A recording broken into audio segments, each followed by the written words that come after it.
Bonjour, bienvenue sur CryptoAlley, j'espère que vous allez bien. Aujourd'hui, on va aller voir qu'est-ce qui s'est passé avec le XRP en date du 2 septembre. Alors, j'ai écrit quelques informations pour essayer de mieux expliquer aux gens. La ligne jaune qui est là, minuit du soir, de belle journée, OK, entre le 1 et le 2, alors c'est le 2 octobre. Tantôt j'ai dit septembre, là, c'est octobre. L'Open, 8h30, qui reste à déterminer parce que je suis en train de tester pour voir si ça pourrait être une bonne affaire de tracer toujours notre ligne à 8h30. Et l'équilibre, c'est pas compliqué, c'est entre le haut qu'il y a ici et le bas qui est là, qui est 50%, c'est l'équilibre. Alors, en dessous de l'équilibre, on achète, au-dessus, on vend. Alors, il y a eu un mouvement très important ici, quand même, de 47 à 45. Je sais pas qu'est-ce qui s'est passé ici, là. Un bon 2 cents et quelques. OK. Euh, Suite à ça, j'ai pas cherché à vous montrer une trade qui aurait pris cette trade-là juste pour faire beau, là. Alors, on va dire qu'à 8h30, on fait comme aux US. 8h30, heure de New York. Si vous voulez avoir le même graphique que moi, mettez New York ici pour être vraiment en mesure d'avoir le même graphique avec les mêmes chandelles à la bonne place. Sinon, vous n'allez pas comprendre.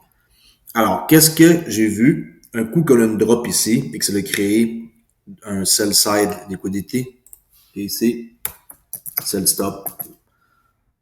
Oups.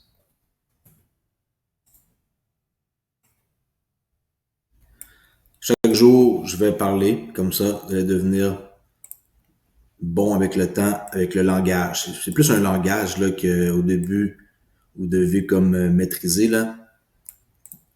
Avec le temps, ça va vous permettre d'entendre toujours les mêmes affaires. Alors moi, si je voulais trader la XRP, là à 6h15 quand j'ai vu ça, et que là ça niaise, là je serais porté à acheter, mais pas avant que les sell stop ici soient pris. OK? Alors, toute la journée, dans le fond, il n'y a pas eu de trade. Ça veut dire pourquoi pas ce swing low là, ben là, lui, c'est le premier. Alors, je m'attends à ce que ici, cette chandelle-là en temps réel, là, en direct présentement, soit vienne chercher. C'est fort probable, là, c'est une question de temps. Il reste pas longtemps, 45-10, puis le lot de cette chandelle-là est à combien? 45,01. OK? Alors, 45, 0.4501. Sûr et certain que c'est une question de temps. Ce lot-là, il va venir se faire chercher par cette chandelle-là ou la prochaine. Là. OK? Et là, à partir de là, je cherche le pattern que je vous montre qui arrive sur les marchés financiers à chaque jour. Quelqu'un qui veut juste trader un marché, un peu comme moi qui fais le S&P 500 et l'Euro USD, c'est pas beaucoup, là, c'est juste deux marchés. Des fois, ça peut arriver que j'ai pas de setup ou que je suis pas présent puis que je le vois pas. Mais quelqu'un qui veut se promener d'un marché à l'autre pour chercher un setup, il y a une trade disponible à chaque jour. Croyez-moi, qu'est-ce que je vous dis? Allez voir n'importe quel marché, promenez-vous, cherchez qu'est-ce que je vous enseignez et vous allez voir que peu importe le marché que vous regardez, il y a une trade disponible. Alors cette chandelle-là, je répète, j'attends qu'elle vienne chercher les sell stop là. Et là, je suis acheteur. Pourquoi acheteur? En bas de l'équilibre. Alors, on est dans un discount. OK. Discount. Discount, c'est un rabais, là. OK. Et en haut, on est en mode premium. C'est-à-dire qu'on paye cher. Et qui veut payer cher? Alors, ici, on vend et on rachète, hein, on prend nos profits en discount. Ici, on achète et on vend en premium. C'est pour ça que je trace un équilibre 50%. Tout ce qui était ici, là, l'accumulation qu'on a vue là, toute la journée d'hier, on était en mode premium. OK? N'oubliez pas, j'ai tracé ici, je vais vous montrer qu'est-ce que j'ai fait là. J'ai tracé à partir de hier, un des plus hauts qui est là. J'ai pris mon Fibonacci, j'ai juste fait une ligne d'un swing high et un swing low qui est là important. Et le milieu, c'est la ligne bleue qui est là. OK. On dirait que j'ai pas pris cette ligne-là. Attendez un instant. Équilibre. Je pense que j'avais pris ici plutôt. Attendez un instant. J'avais pris, dans le fond, je pensais avoir pris la mèche ici, mais non, j'ai pris où ce qu'il y avait de la consolidation et que je voyais qu'il y avait beaucoup de même niveau. J'ai pas pris ça ici. Alors, bon, c'est sûr que ça fait une petite différence. On prend ça, on est toujours de toute façon en discompte ici, là, ça change rien. Mais idéalement, faut pas trop reculer loin non plus parce que là, on est rendu trop loin, là, tu sais, hier, 12h30. Alors, je dirais que n'importe quelle chandelle qui est ici, dans une consolidation, là, vous tracez environ, c'est pas une science exacte, et là, ça donne un milieu, et là, le milieu, je mets une ligne, et que ça fait l'équilibre. OK? Je pensais que j'avais pris cette mèche-là, mais non. OK? Alors, je répète, premium au-dessus de l'équilibre, en bas de l'équilibre, discount, l'open, tout ce qui se passe après. Moi, je pensais ici que ça allait venir chercher les sell stops, ça l'a pas fait. Après, c'est un deuxième essai qui est en train d'arriver. Moi, je pense fort probable que ça va venir chercher ça avant de remonter. On peut juste pas savoir c'est quand. Pour le savoir, vous devez être présent derrière votre graphique. Alors ça, cette vidéo-là est simple, mais ça vous montre que vous devez paraître toujours tracer votre ligne de minuit, votre ligne de 8h30 ici, heure de l'Est, ma ligne mauve, l'équilibre, on est dans un marché présentement à rabais ou pas. Là, on est à rabais, fait que on cherche des opportunités d'achat. OK? Mais pas un achat puis vendre dans 3 mois, là. Je parle de un achat et vendre 20 minutes plus tard, 1 heure plus tard, quelques heures plus tard. OK? C'est comme ça que je dis par rapport à un discount qu'on achète et qu'on revend en premium, là. On s'entend qu'acheter ici puis revendre ici, ça prendra pas des semaines, là. OK? C'est juste pour être sûr que vous comprenez, là. C'est pas une trade qu'on garde des semaines, là. Je dirais même pas quelques jours. Puis, 45 à 47, là, ça l'a fait ça 2 semaines, là, entre 6h et 6h30, là. Juste ce mouvement-là, même pas une demi-heure pour faire ça. Alors, des fois, ça peut être très, très vite pour exécuter une trade. C'est sûr que si je me mets à chercher dans la consolidation ici, oui, il y a peut-être une trade qui était possible, mais il faut pas penser qu'on est H24 derrière notre écran. C'est pour ça que le temps est très important. C'est juste qu'avec la crypto, j'ai pas réussi encore à trouver une façon de trouver le bon temps. Time and price. Le time and price, c'est entre 8h30. Je vais vous dessiner une espèce de petit rectangle, là. Entre 8h30. Dans les marchés US, c'est 8h30 à 11h30. Mais dans la crypto, je sais pas. Alors, on pourrait dire que c'est entre 8h30 et peut-être avant minuit. Tu sais, on peut faire des tests, je sais pas. Alors ça, avec le temps, ça se peut que je réussisse à trouver une façon de savoir où ce qu'on trade. Avant ça, on trade pas après, là. C'est pour ça que les US, c'est facile de trader le S&P 500. 8h30 à 11h30. Forex, 7 à 10. Crypto, c'est H24. Alors, c'est pour ça que je suis en train de commencer à mettre une espèce de temps à 8h30 et tout ce qui se passe avant 8h30. Désolé, mais je regarde pas. Parce que je trade en une unité de temps qui est court. C'est sûr que si je commence à trouver des opportunités sur d'autres unités de temps, 1 heure, daily, le temps, il n'y a plus vraiment rapport parce que vous allez attendre patiemment votre setup. Mais moi, je veux pas que vous pensiez que juste avec le XRP, que vous allez avoir des trades à chaque jour, là, vraiment pas. OK? Si vous êtes sur les marchés US, S&P 500, Nasdaq, Dow Jones, ou une paire ou deux de Forex, vous allez avoir des setups à chaque jour, je vous le dis. C'est à vous de voir si le setup va être intéressant ou pas. Ah, on est tenté d'attaquer ici le prix, là. Regardez, 45,01, 45,06. On va le voir en direct, 45,04. Ça va aller violemment attaquer. Et voilà, qu'est-ce que je viens de dire? En direct. Et voilà. Vous venez de voir un exemple en direct d'un sell stop qui vient de se faire avoir. Regardez comment est-ce que ça agit violemment. Bon, on va en direct. Alors, je me content, ça va On dirait que c'est arrangé, mais non. Regardez mon heure ici, 8h06, heure du Nouveau-Brunswick. Je suis en direct ici, heure de l'Est, 19h, la chandelle qui se forme en 15 minutes. Vous pouvez voir que c'est vrai. Regardez comment est-ce que ça réagit aussitôt que ça prend les sell stop. Ça, là, c'est tout du monde qui ont acheté ici. Okay? Puis qui ont mis un stop et que là, ils pensaient que c'était le creux du marché puis que ça allait remonter. Ils se sont fait tout avoir. Tous ceux qui achètent sur des supports, là, comme ça, puis qui attendent pas d'avoir un pattern, ils se font avoir. Okay? On peut regarder un peu en direct qu'est-ce qui se passe. Oh, vraiment content de voir que je peux montrer un exemple live. Vous avez vu comment est-ce que c'est arrivé à 45,01 là? Comment que ça l'a... Regardez l'intensité, la force de la chandelle, les deux dernières surtout. Ça, c'est vraiment, vraiment bon de voir ça. Puis moi, je ne vois pas ça ici comme un setup pour vendre. Là. N'oubliez pas, on est en discount. Alors moi, à partir de là, quand c'est atteint, puis qu'on est en 15 minutes, qu'est-ce qu'on fait? C'est simple. Dès que ça a été atteint, on se met en 5 minutes.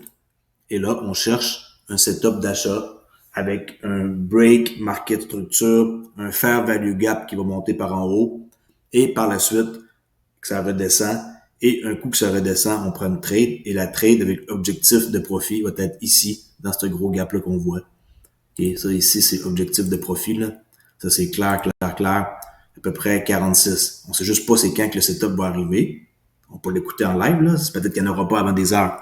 Mais à cette heure que les sell stops ont été atteints, on se met en 5 minutes. Et quand on va voir un mouvement énergétique par le haut, en brisant une structure comme par exemple elle, okay, à date, c'est la première que je vois, c'est elle-là, là. Il peut se former d'autres swing high, là, ici, mais elle, à date, c'est le premier indice. Si ça vient ici violemment fracasser un swing high ici, un ancien swing high, ben, on regarde s'il y a un gap. S'il y a un gap, on descend en 4 minutes. On regarde en 3 minutes, on regarde en 2 minutes et en 1 minute pour trouver un endroit plus précis pour rentrer dans la trade. Mais c'est ça. Vous êtes en 15 minutes, vous attendez que les sell stops se fassent prendre. Vous mettez en 5 minutes et vous attendez de voir un mouvement par le haut briser une structure en laissant un fair value gap et vous attendez que ça redescende. Ça va faire un espèce de mouvement qui va ressembler à, je vais dessiner, okay, ça va monter comme ça. On va dire par-dessus le swing high qui est là. Ensuite, ça va redescendre.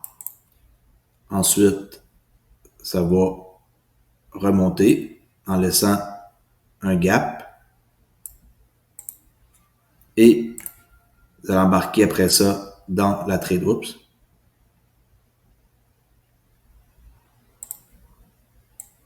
OK, fait qu'un, pour ceux qui aiment l'alphabet, là, un M. OK, puis quand c'est une vente, c'est un W. Ça va monter en faisant un mouvement brusque, ça va redescendre. OK, et ça va briser ici, idéalement, comme ça. Et là, vous allez embarquer dans le mouvement qui va être ici, créé par un fair value gap qui va être ici. OK? C'est ici là, qu'il faut que vous regardiez un mouvement qui va avoir de l'espace. Quand je dis un espace, c'est comme ça ici, là, entre la chandelle 1, 2 et 3. Là. Ceux qui ne savent pas, un fair value gap, c'est comme ça, par exemple. Okay? On va remettre juste mes bonnes couleurs. Faut pas changer nos habitudes. Et qu'on prend des couleurs, il faut prendre les mêmes. Fait que ça, je vais mettre ça ici quand que je vais voir un mouvement agressif partir par le haut. Ça va redescendre. Ça va remonter. Ça va redescendre. Casser ça, vous embarquez dans le mouvement et vous êtes parti. Idéalement, c'est ça. Quand on revient en plus ici, c'est encore mieux. On peut juste embarquer ici en redescendant. Pas obligé d'attendre que ça vienne briser un lot. Mais de baisse, ça, c'est mon setup le plus performant, c'est comme ça.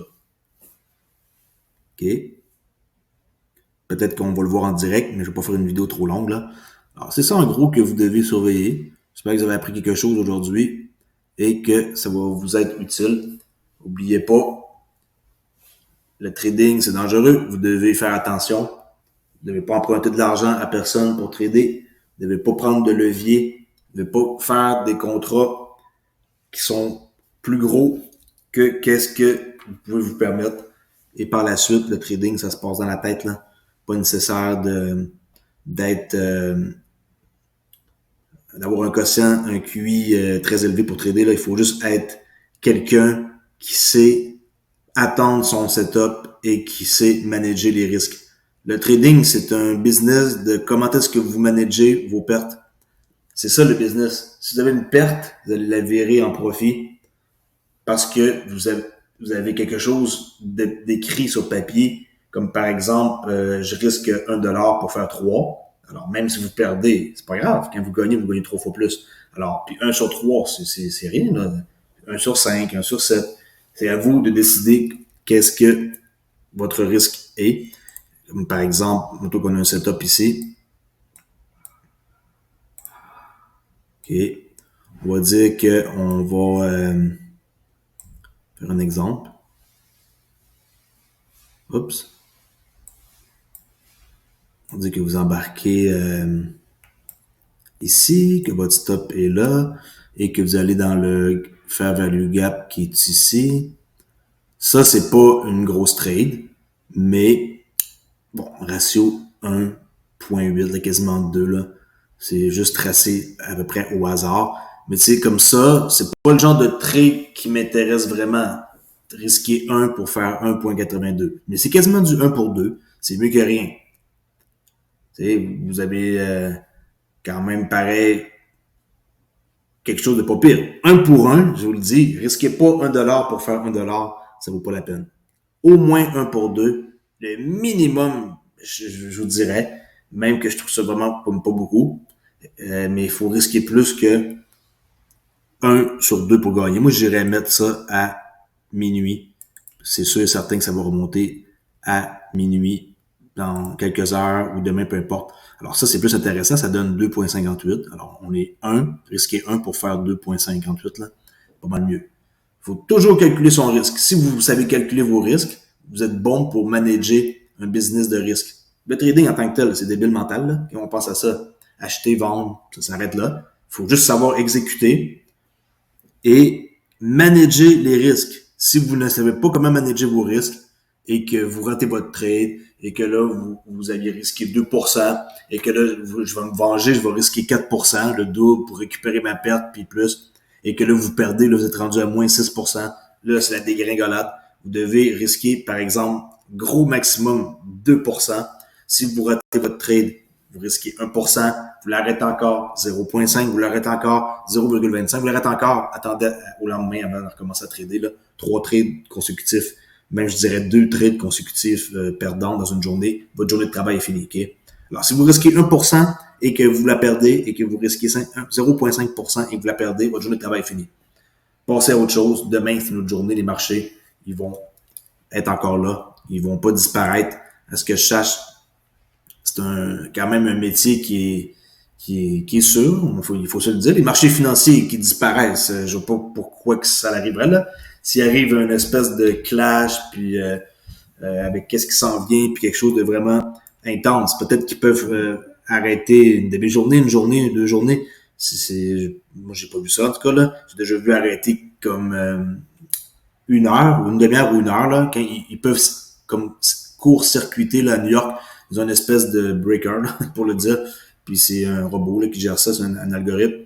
Puis quand les marchés drop de X%, je sais pas c'est quoi le chiffre là, le Dow Jones, puis il atteint un seuil où ce que c'est dangereux, ils vont court-circuiter, puis il n'y a plus aucun trading qui est disponible pour laisser comme dans le fond la pression descendre là, des gens. Et par la suite, ça redécolle. Puis souvent, quand ça redécolle, avec qu'est-ce que j'ai vu, ça redécolle au même niveau que ça l'a chuté. Tu sais, là, le monde, il rachète, puis ça remonte au même niveau que ça l'a chuté, là. Alors, c'est ça que je voulais vous dire. C'est un business de management de risque. Puis si vous n'êtes pas bon pour manager des risques et que vous risquez, mettons, 1 pour 1 ou vous risquez 5% d'une shot, d'une trade, c'est un business qui prend du temps. Vous devez accumuler une petite fortune, mais sur le long terme. OK? On va dire, faire 20% par mois, c'est un truc qui est très faisable. Là. C'est pas exagéré, qu'est-ce que je dis là. Y en a qui disent, ouais, mais le S&P 500 fait même pas 10 ou 12% par année. Puis toi, tu dis que tu peux faire 20% par mois. Ben, la réponse, c'est oui. On peut faire 20% par mois. Je dis pas que je le fais. Je connais des gens qui le font. Puis, il faut juste être constant, puis faire ce genre de trade-là, là, plus que 1 pour 2, là. On va dire, vous risquez 1 pour faire, mettons, 3. Déjà là, c'est mieux. Okay. Un coup que vous avez décidé que c'était 3, c'est 3 piles, 1 pour 3.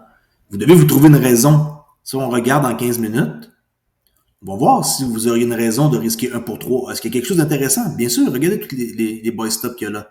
Alors, risquer pour cette trade-là, je dis pas que la trade, c'est qu'il faut l'acheter maintenant, là, mais risquer d'aller chercher, regardez tout le nombre de buy stops qu'il y a ici. C'est épouvantable, il y en a énormément. Tout ça, c'est tout des buy stops. Okay, ils vont tous se faire avoir. Ça, c'est tout du monde qui ont shorté. Puis là, ils sont contents parce qu'ils font de l'argent. Le matin, ils vont se réveiller. Pouf! Bye bye, les buy stops. Alors, ça serait une trade intéressante. Ça donne à peu près du 1 pour 3. Puis encore mieux, ben, c'est le haut qui est là. Mais là, c'est à vous de voir. Si vous allez dans des unités plus longues, vous allez voir que il y a d'autres objectifs ici, buy stop, buy stop. Ça, c'est très intéressant. Là. J'aime bien ce que je vois là. Alors, vous pourriez monter, être motivé, là, puis laisser votre trade rouler un bon bout de temps. Regardez, on est rendu à du 1 pour 5, 49. Alors, quasiment 1 pour 5,5. Risquer $1 pour en faire 5. Là, on commence à jaser. Vous pouvez en perdre 2, 3 des trades de suite, c'est pas grave. Vous risquez 1 pour 5. Alors, c'est très, très bon. Ça, c'est sûr et certain qu'ici, c'est intéressant. Si j'avais, mettons, une trade, là, présentement, fort probable que je la garderais au complet pour aller jusqu'ici et non juste qu'est-ce que je vous ai montré tantôt ici, les buy stop, là.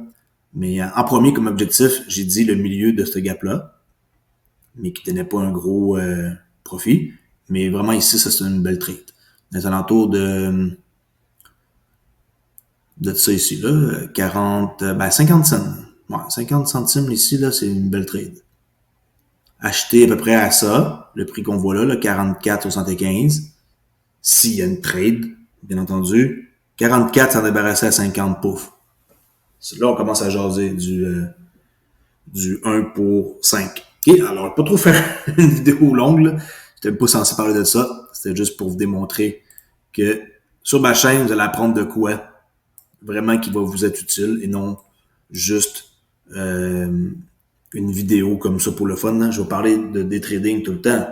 Et pour ceux qui aiment ça, mais qui veulent pas détrader, ben je vous montre des exemples qu'on peut juste changer d'unité de temps, mais faire exactement qu'est-ce que je suis en train de faire là, mais dans une unité de temps qui est plus longue, pour vous permettre de pouvoir avoir du temps pour trader, parce que c'est pas tout le monde là, qui ont le temps d'être derrière un écran. Des fois, on a juste une demi-heure par jour, ou une heure, ou pas du tout. Ça dépend de quel genre de travail qu'on fait. Puis si on peut avoir accès à une connexion sur notre téléphone, ça peut aider, mais je vous déconseille de faire une trade sur votre téléphone. Là.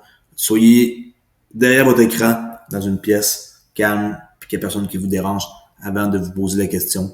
Puis n'oubliez pas, de grâce, mettez-vous un stop. OK? Il y en a qui pensent que les brokers voient nos stops, là, c'est complètement faux. OK? Ça, ceux qui disent ça, c'est n'importe quoi. Il n'y a pas de broker qui voit vos stops. Les stops sont évidents. Je vous les montre, sont où? Les sell stops, il y en a là. Il y a des buy stops là, des buy stops ici. Il y en a partout ici, ils sont là. OK? Mais c'est pas parce qu'on les sait, nous, que les brokers vont prendre la trade contraire pour avoir nos stops, pour nous sortir du marché. Les gens disent n'importe quoi. Il faut faire attention qui qu'on écoute. Moi, en plus, j'écoute. Je répète qu'est-ce que mon mentor m'a enseigné durant toutes ces années-là. Puis je dis pas n'importe quoi là, qui sort de ma bouche. Là. C'est vraiment quelque chose que vous devez faire attention qui que vous allez décider de suivre pour cette aventure-là du day trading, si jamais ça vous intéresse. Merci beaucoup. Abonnez-vous à ma chaîne si c'est pas déjà fait. Juste besoin d'aller vous abonner. Et vous pouvez aller sur mon Discord gratuit, je rappelle. Il n'y a pas personne ici qui va payer rien pour aller discuter. Puis, j'ai aussi un compte Twitter à crypto_oli_. Si vous voulez regarder des vidéos sur le XRP, ben, je suis la personne qu'il vous faut pour vous montrer une technique avec le même pattern qui se répète à chaque jour et que vous allez apprendre tranquillement. Je réponds à une question là, de quelqu'un qui me demandait que c'est normal de pas comprendre immédiatement. Là. Avec le temps, on parle de semaines, de mois à venir, vous allez commencer à saisir que le trading, c'est plus facile que qu'est-ce qu'on croit, puis que 80% du trading, ça se passe entre vos deux oreilles, puis le risque management, quand que ça c'est contrôlé, c'est pas si dur que qu'est-ce qu'on vous fait croire. 90% du monde qui perd, c'est parce qu'ils savent pas qu'est-ce qu'ils font. Ils ont pas de pattern, ils changent de coach, de mentor, appelez-le comme vous voulez, à chaque semaine. Puis quand ils ont une ou deux trades perdantes, ils manquent de confiance avec leur technique. Puis après ça, ils pensent que leur technique, ça vaut plus rien. Ou que ils peuvent la mettre aux oubliettes puis passer à un autre. Là. Ça donne rien. Si vous avez un avantage, un edge, okay, ça c'est un avantage d'avoir ça, cette technique-là avec moi sur ma chaîne, de trader des fair value gap. Pourquoi chercher ailleurs? Si ça vous plaît pas la technique, c'est sûr que là, c'est autre chose. Mais je veux dire, si ça vous plaît la technique, puis que vous voulez y mettre du temps, puis que vous voulez étudier le concept, puis que vous voulez faire comme moi, puis que vous êtes prêt à y consacrer votre cœur et votre âme, pas de problème. Mais si vous voulez apprendre tout ce que je sais en quelques semaines, ben je vous dis d'avance, vous êtes pas sorti du bois. Là. Le trading, c'est une aventure d'une vie. Okay? C'est un choix c'est comme une religion là. On choisit une religion, on s'y tient. C'est pareil avec le trading, une technique de trading. Moi, jusqu'au temps que je vive, je vais trader cette technique-là. Je vais jamais changer de technique, jamais. Je vais toujours faire la même affaire, plate, à chaque jour, de regarder ma charte du S&P 500 ou de l'euro USD ou peu importe. À date, c'est des marchés que j'aime. Et je vais rechercher toujours le même pattern à chaque jour. Chaque jour. Chaque jour. On voit ici en passant des gaps, là. Fait que tout ça va être rempli. Ça aussi. Là, j'attends de voir un mouvement brusque qui va remonter violemment pour voir s'il y a un objectif, un potentiel, excusez-moi, pour faire cette trade-là. Alors, je répète, on doit voir un mouvement qui va monter par le haut brusque. Là, je suis en 5 minutes. Et qui va briser un high. Ça pourrait être celui-là qui est ici, un petit high là ou lui. Là. Ça va dépendre de qu'est-ce qu'on voit comme mouvement. Là, on voit un peu, ça se réveille un peu, mais c'est pas assez violent comme mouvement. Puis avant de se mettre en 1 minute, ben on attend, tu sais. Là, vous allez dire, ouais, mais ici, ça vient de briser un swing high, ok. Est-ce qu'il y a un gap dans le swing high ici que ça vient de briser? Ok, là, on voit-tu un gap? Oups, ça s'écroche. Est-ce qu'on voit un gap dans ça ici? Ben, pas vraiment. Ben, il y en a un ici, mais je le prendrai pas là, je l'aime pas, mais ça en est un. Puis même si ça en est un, ben, désolé, mais je veux dire, le mouvement qui est ici ne correspond pas à 50% là, de retracement avant que ça redescende. Alors, je prendrais pas cette trade-là, elle est trop risquée.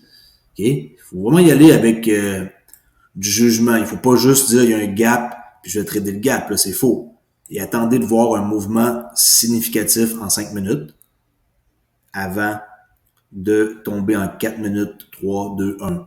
Ça prend plus que ça, mais il faut que ça monte avant que vous descendiez en 4 minutes, 3 minutes, 2 minutes. OK? Vous allez trouver un gap significatif. T'sais, ici, on voit là, que c'est de briser une structure, mais c'est pas vraiment significatif. Qu'est-ce qu'on voit là? Ça, il y a une mèche verte, rouge, verte, c'est pas terrible. Là, je suis en 2 minutes. Alors, restez en 5 minutes, attendez de voir un mouvement brusque, espèce de chandelle comme ça, ou une chandelle comme ça. Plus la chandelle, elle a de l'énergie, mieux c'est. OK? Alors, je sais que c'est une vidéo longue, mais écoutez, j'avais de l'inspiration ce soir. J'espère que ça va vous faire plaisir à certains. Et je vous dis à la prochaine vidéo. Merci, ciao!